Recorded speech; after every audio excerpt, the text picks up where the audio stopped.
الحمد للہ وکفی وسلام علی عبادہ الذین اصطفی اما بعد فاعوذ باللہ من الشیطان الرجیم بسم اللہ الرحمن الرحیم وَلَقَدْ كَرَّمْنَا بَنِي آدَمَ وَحَمَلْنَاهُمْ فِي الْبَرِّ وَالْبَحْرِ وَرَزَقْنَاهُمْ مِنَ الطَّيِّبَاتِ وَفَضَّلْنَاهُمْ عَلَى كَثِيرٍ مِّمَّنْ خَلَقْنَاهُمْ تَفْضِيلًا۔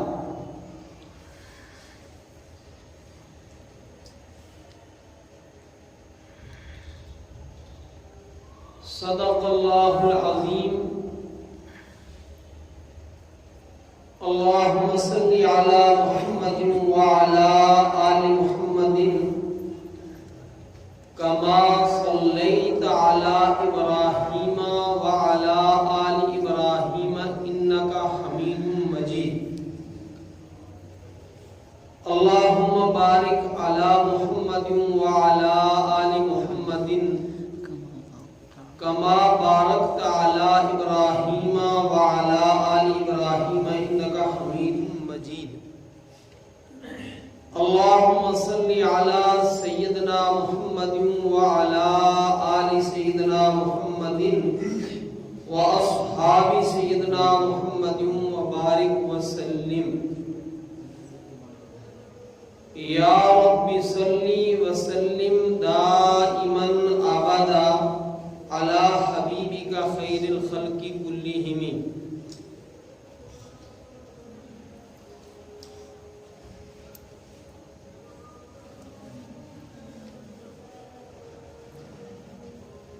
اللہ رب العالمین نے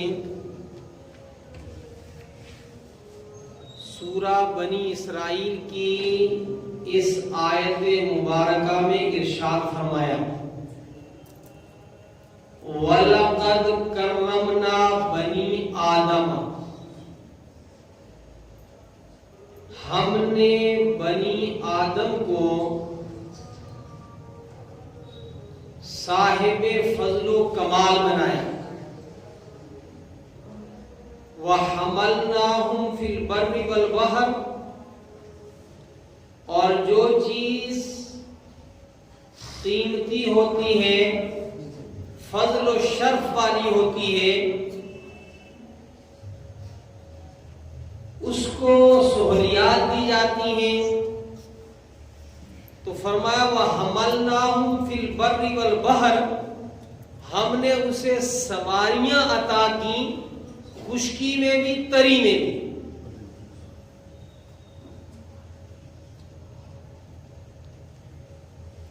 تو پہلی بات یہ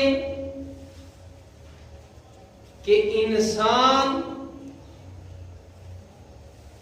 اللہ رب العالمین نے فرمایا ہم نے قابل احترام بنائے۔ وَلَقَدْ كَرَّمْنَا بَنِي آدَمَ وَحَمَلْنَاهُمْ فِي الْبَرِّ وَالْبَحْرِ، اور خشکی و تری میں اسے ہم نے سوار کیا۔ وَرَزَقْنَاهُمْ مِنَ الطَّيِّبَاتِ، اور صاف ستھری نفیس پاکیزہ خوشکن اور خوشگوار رزق اور غذائیں ہم نے اسے عطا فرمائی۔ وَفَضَّلْنَاهُمْ عَلَى كَثِيرٍ مِّمَّنْ خَلَقْنَا، اور جتنی مخلوق ہم نے پیدا کی اس مخلوق میں ہم نے انسان کو فضیلت عطا فرمائی۔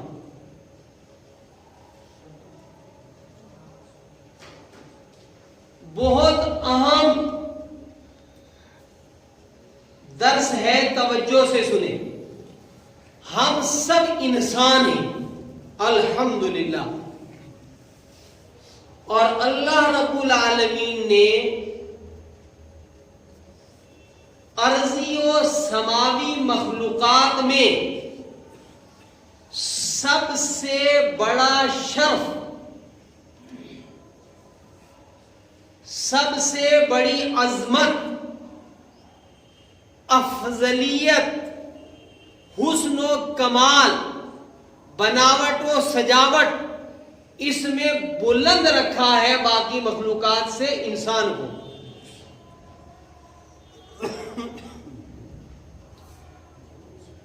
اب اتنی عظیم ہونے کی مختلف وجوہات ہیں،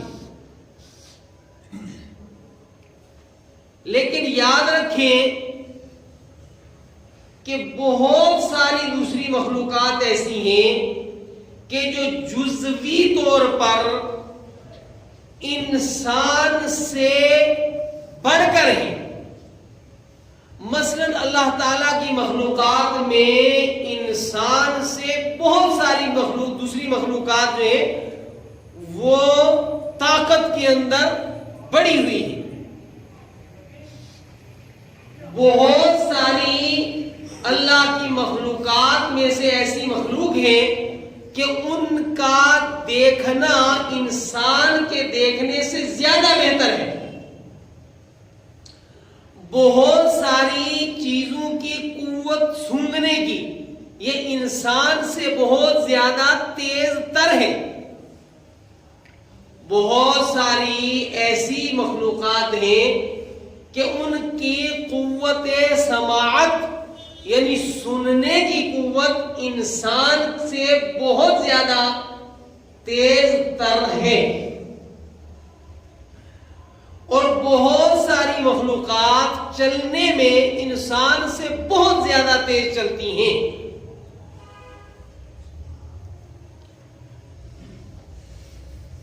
سلف صالحین نے لکھا ہے کہ دنیا کے اندر انسان کو جتنی نعمتیں اللہ تبارک و تعالی کی طرف سے عطا فرمائی گئی ہیں ان میں سب سے بڑی نعمت عقل ہے۔ عقل سے بڑھ کر کوئی نعمت نہیں ہے۔ دوسری مخلوقات اتنی مضبوط ترین عقل سے محروم ہیں جتنی صحیح عقل انسان کی۔ تو رب العالمین نے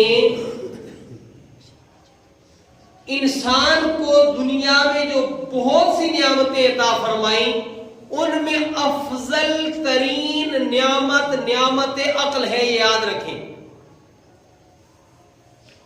اور آخرت میں سب سے بڑی نعمت ہوگی اللہ تبارک و تعالی کا دیدار۔ دنیا میں سب سے بڑی نعمت عقل، اور آخرت میں سب سے بڑی نعمت اللہ رب العالمین کا دیدار۔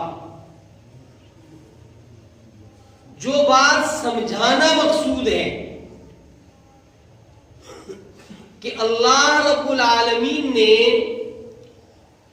آسمانی زمینی ساری مخلوقات میں سے انسان کو جو افضل کہا ہے اس کی افضلیت کی وجہ یہ ہے کہ اللہ تعالیٰ نے اسے شعور عطا فرمایا، فہم عطا فرمایا، صلاحیت ادراک عطا فرمائی، عقل عطا فرمائی۔ یہ خیر اور شر کے اندر، صحیح اور غلط کے اندر باقی مخلوقات کے مقابلے میں زیادہ فرق کر سکتا ہے۔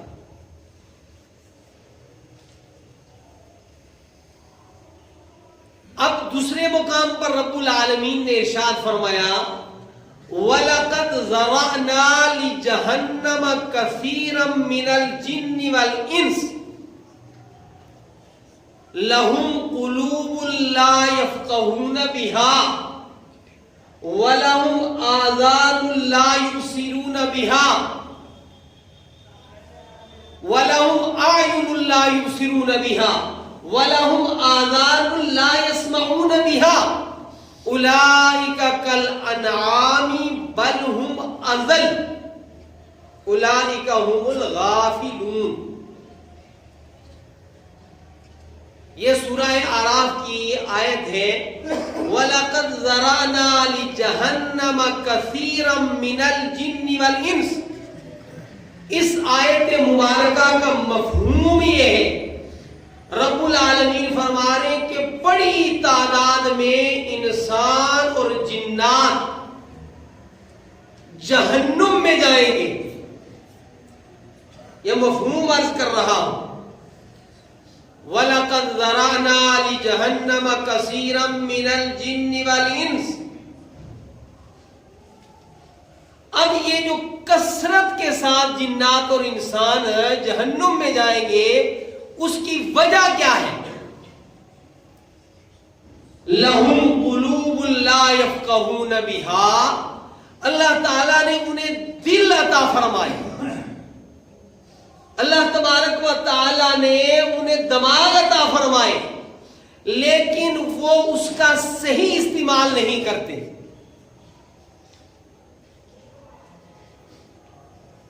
اللہ رب العالمین نے آئین، انہیں آنکھوں کی دولت عطا فرمائی، لا یبصرون بہا، جو دیکھنا چاہیے وہ نہیں دیکھتے، آنکھوں کا صحیح استعمال نہیں کرتے. وَلَهُمْ آذَانٌ لَا يَسْمَعُونَ بِهَا. اور اللہ رب العالمین فرماتے ہیں میں نے انہیں قوت سماعت کی عظیم دولت عطا فرمائی، لیکن وہ اس قوت سماعت کا صحیح استعمال نہیں کرتے. نہ حق کی دلیلوں کو دیکھتے ہیں، نہ حق کی دلیلوں کو سنتے ہیں.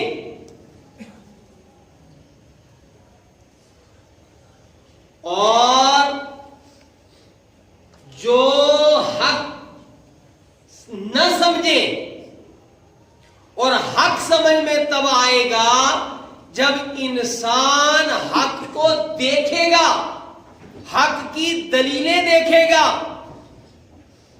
حق تب سمجھ میں آئے گا جب بندہ حق بات سنے گا.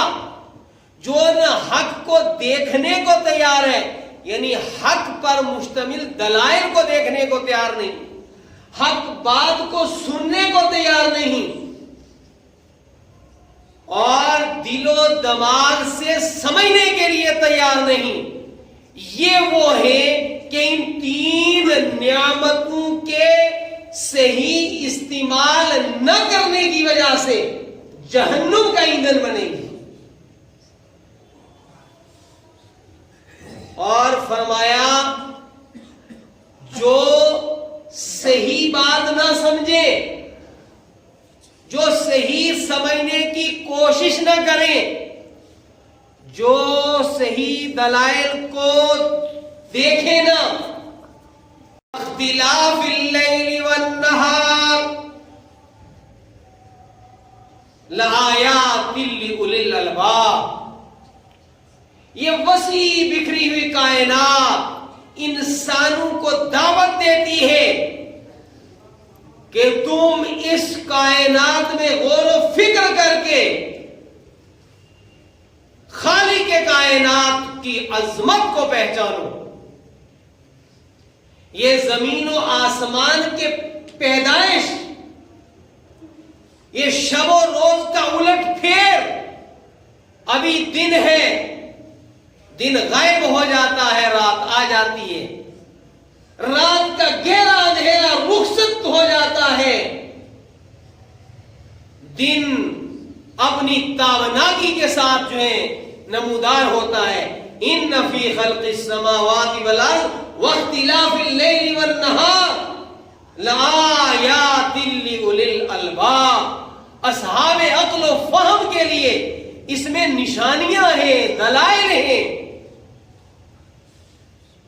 ایک فکر ہے. اللہ رب العالمین پر ایمان لانے کے لیے ایک پیغام دعوت ہے۔ فرمایا جو لوگ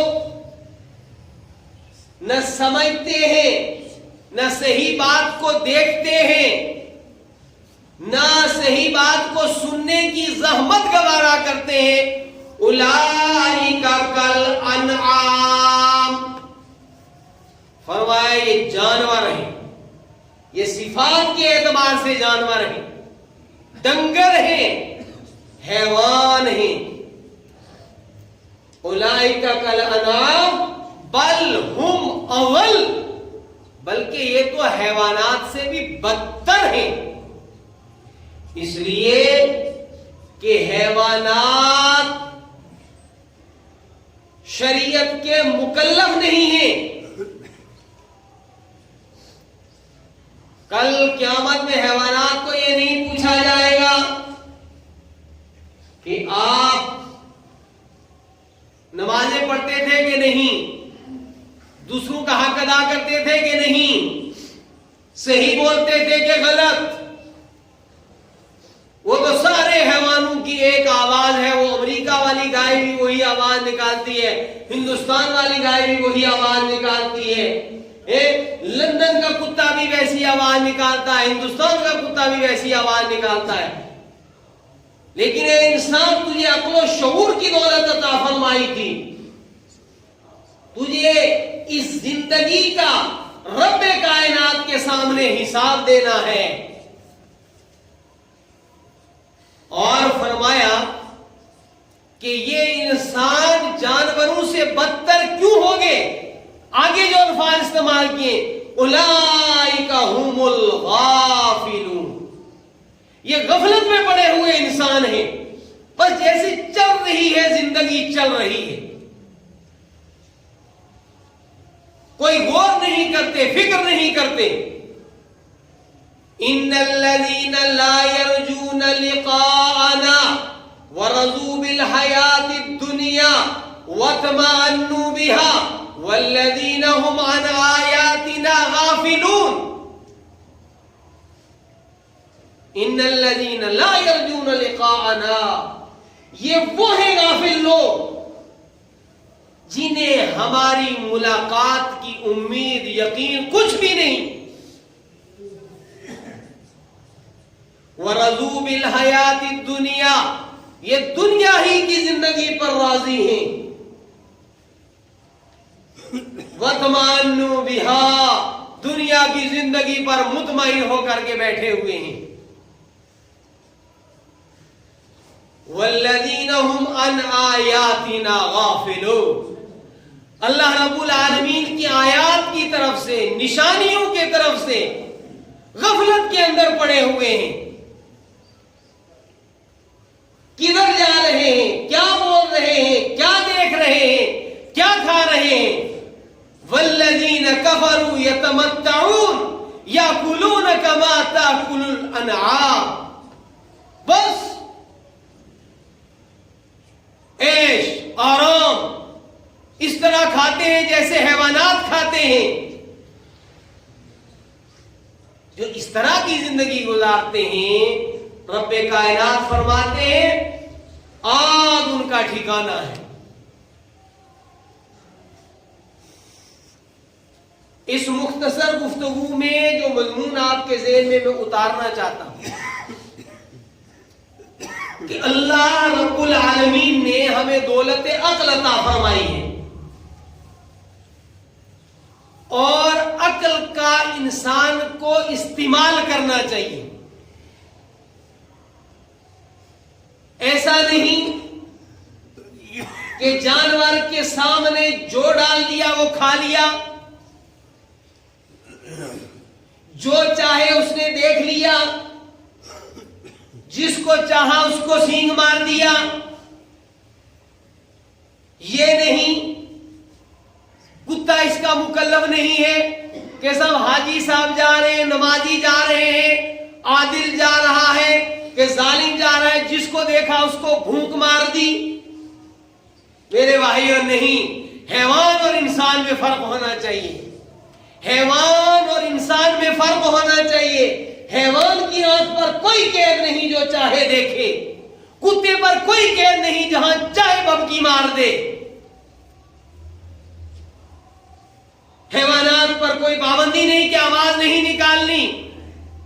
انسان شریعت کا پابند ہے. یاد رکھیے بڑی قیمتی بات اللہ تعالیٰ نے ذہن میں ڈالی. علامہ قرطبی رحمت اللہ علیہ ایک مفسر قرآن گزرے ہیں, عظیم مفسر.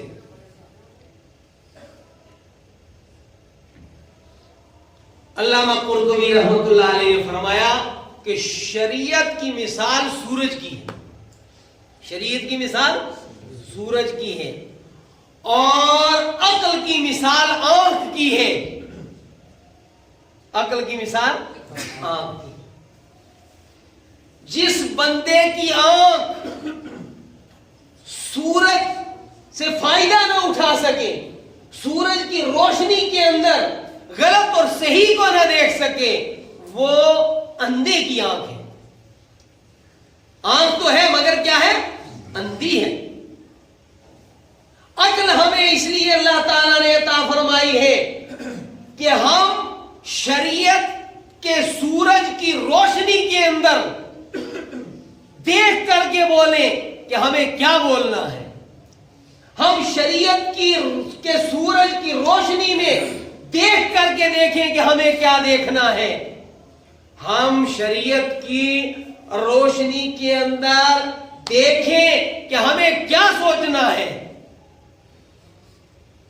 اور اگر انسان شریعت کی روشنی میں نہیں سوچ رہا ہے, شریعت کی روشنی میں نہیں دیکھ کر چل رہا ہے, تو رب کائنات نے فرمایا من کان فی ہذہ اعمی فہو فی الآخرۃ اعمی. جو شریعت کی روشنی میں نہیں دیکھ سکا وہ اندھا ہے اس کائنات کے اندر, اور جو دنیا میں اندھا ہے وہ آخرت میں بھی اندھا ہوگا. رحمت دو عالم صلی اللہ علیہ وسلم نے ارشاد فرمایا الکیس من دان نفسہ وعمل لما بعد الموت والعاجز من اتبع نفسہ هواها وتمنى علی اللہ. رحمت دو عالم کا فرمان مبارک ہے. کون عقل والا ہے؟ کون عقل والا ہے؟ رحمت دو عالم صلی اللہ علیہ وسلم الکیس, دانشور کون ہے؟ دانشور کون ہے؟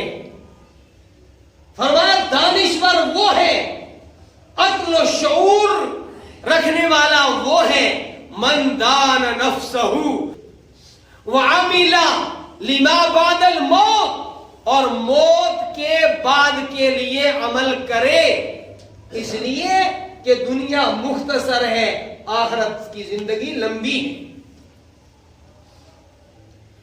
جو سو دیا جائے, دن میں کمائے, رات کو اڑائے, اور جب واپس وطن عزیز آئے تو صاحب ٹناٹن خالی آئے, اس کو کون عقل مند کہے گا؟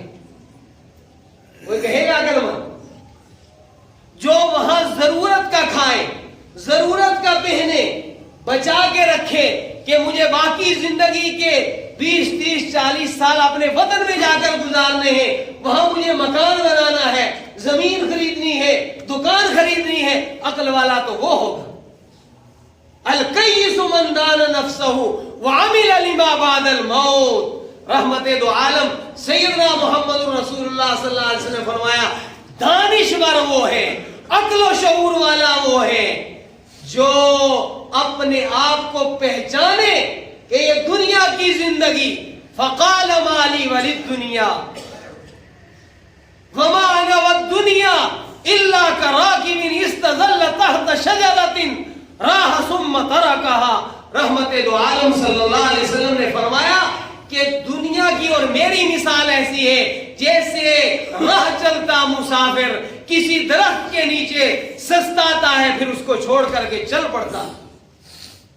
رب کائنات نے فرمایا اعلموا انما الحیات الدنیا لعبا ولهوا وزینة وتفاخر بینکم وتکاثر فی الاموال والاولاد. اور یہ زندگی دنیا کی یہ کیا ہے؟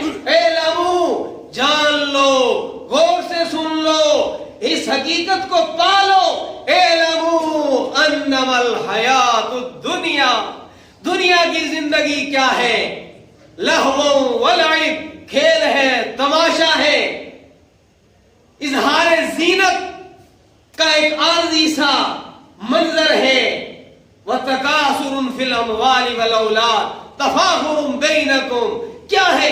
بس یہ اس پر فخر کر رہا ہے، وہ اس پر فخر کر رہا ہے. میں اتنے مال والا، میں اتنی جماعت والا، میں اتنا اولاد والا، میں اتنے پیسے والا، بس یہی ہے. اور یہ اسی میں لگا رہے گا، قبر کی دیوار سے ٹکرا جائے گا. الکیس من دان نفسہ وعمل لما بعد الموت، فرمایا عقل مند وہ ہے، دانشور وہ ہے جو موت کے بعد کی زندگی کے لیے اس دنیا میں تیاری کرے. اور فرمایا کہ بیچارہ کون ہے، کمزور کون ہے، ناتواں کون ہے، بے وقوف کون ہے، پچھڑا ہوا کون ہے، پسماندہ کون ہے، بیکورڈ کون ہے. رحمت دو عالم فرما رہے وہ جو خواہشات پوری کرنے میں لگا ہوا، خواہشات پوری کرنے میں لگا ہوا. من اتبع نفسہ ہواہا وتمنى علی اللہ، غلامی تو کرتا ہے، عبادت تو کرتا ہے خواہشات نفس کی، اور امید رکھتا ہے کہ اللہ مجھے کامیاب کر دے گا. یہ بیکورڈ ہے، یہ پسماندہ ہے، یہ دنیا میں بے وقوف ترین انسان ہے. اسی لیے قرآن نے کہا آمنو کما آمن الناس، اور تم ایمان لاؤ صحابہ کی طرح ایمان لاؤ. اور وہ کیا کہہ لے؟ قالوا انؤمن کما آمن السفہاء، ہم ان کی طرح ایمان لیں، بے وقوفوں کی طرح. قرآن نے کہا او بے وقوف تم ہو، لیکن ایک تو تم بے وقوف ہو، ایک تو تم پسماندہ ہو، ایک تو تم بیکورڈ ہو، اور اوپر سے بے وقوف ہو، تمہیں یہ پتہ بھی نہیں کہ تم بیکورڈ ہو، تم پسماندہ ہو. تو میرے بھائیوں عقل کا صحیح استعمال کریں. یہ مضمون میرے ذہن میں آیا، میں نے آپ سے عرض کیا، اور درمیان میں تھوڑا سا سفر تھا. اب انشاءاللہ زیادہ حاضری رہے گی، کم از کم آدھا گھنٹہ مسجد کو دو جمعہ کی، آدھا گھنٹہ مسجد کو دو. کون کون دے گا آدھا گھنٹہ مسجد کو؟ آدھا گھنٹہ دو.